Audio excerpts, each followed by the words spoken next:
আসসালামু আলাইকুম বন্ধুরা। এই তো আমার ইলিশ মাছ ভাজি আর এখানে এই তো মাকড়না রান্নার লাগে সব প্রস্তুতি, সব মশলা কষা দিয়ে গেছে, দিয়ে দিচ্ছি। এখন খালি মাকড়না দিয়ে পানিটা দিয়ে দিন বাস, ঠিক আছে। এই তো দিয়ে দিলাম মাকড়নার পালাটা।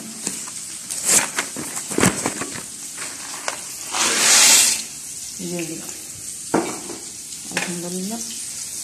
এখন আমার আরামসে এটা খাতি যাওয়া হইতে তো আমার একটা নেই ফেরা নেই, ঠিক আছে। আর আমি ওই তো চাপটি জল দিয়েছিলাম যে এটা একটু খাও,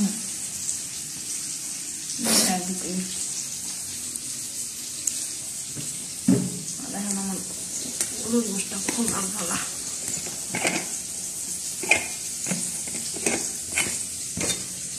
আলহামদুলিল্লাহ, আমার কাছে লাখ লাখ শুকিয়ে যায়, ঠিক আছে। অনেক সুন্দর হয়েছে, অনেক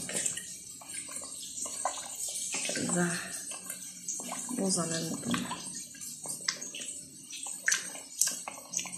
এখন আলা দেখা গেছে আমি আলা নিশ্চিন্তা ধরেন তরকারি আলা বক্স বক্স বইরা ধরলে তো অনেক জোস হয়েছে, কালারটা অনেক সুন্দর, ঠিক আছে। তরকারি মাথা নিলাম ধরুন বক্স বইটা খেলে, ঠিক আছে। যদি আর একটা বাড়ি করতো না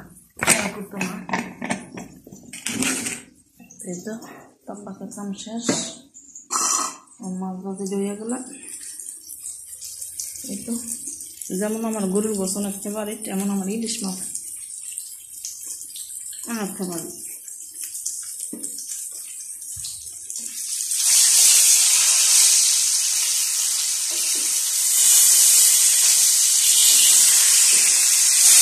এটা বললাম না আমি সারাদিন না খাই, তার বলি দিয়ে না খালি না খাই, আর খাইলেও বলতো না খাইতে।